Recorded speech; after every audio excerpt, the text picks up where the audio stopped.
श्री स्वामी समर्थ. जय जय स्वामी समर्थ.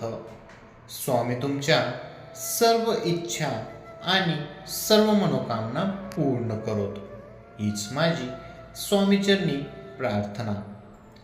मित्रांनो, ज्या घरामध्ये सतत कोणाचाही वादविवाद होत असतो किंवा भांडण चिडचिड होत असते, त्या घरामध्ये शांतता नसते, आनंद नसतो आणि अशा घरांमध्ये लक्ष्मी वास करत नाही, देवांची कृपा होत नाही.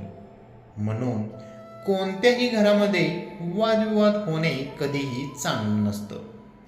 परंतु ज्या घरात पती पत्नीचे पटत नसते, त्या घरात गरिबी आणि दारिद्र्य येत असतं. म्हणून पती पत्नीने कधीही वाद करू नयेत, एकाने तरी शांत राहावं.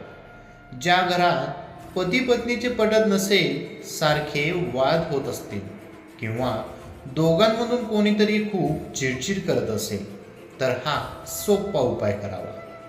हा उपाय केल्याने चिडचिड बंद होते, पटत नसेल तर पटायला लागते, वाद होणे बंद होतात, भांडण होत नाही. खास करून दोघांमध्ये समस्या निर्माण होत असते. तुम्हालाही असं वाटतं की आपल्या घरामध्ये भांडण होतात.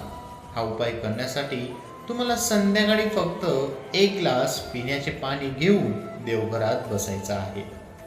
ते पाणी स्वामी समर्थांच्या समोर किंवा आपल्या देवघरात ठेवायचं आहे आणि एक वेळेस तारक मंत्र बोलायचा आहे.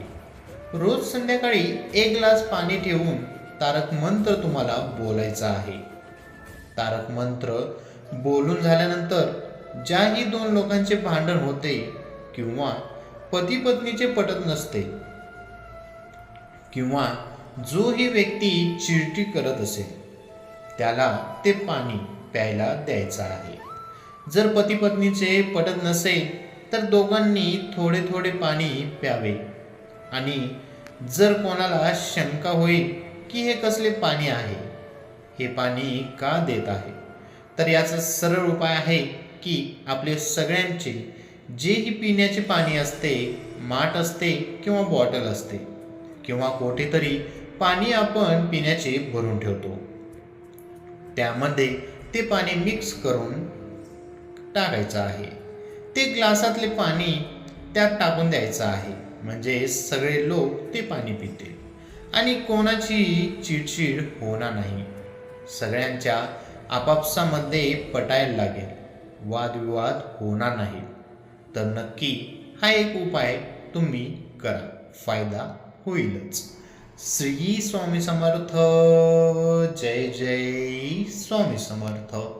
मित्रांनो, ही छोटीशी माहिती आवडली असेल तर आपल्या व्हिडिओला लाईक, कमेंट आणि आपल्या चॅनेलला सबस्क्राईब करायला विसरू नका. श्री स्वामी समर्थ. धन्यवाद.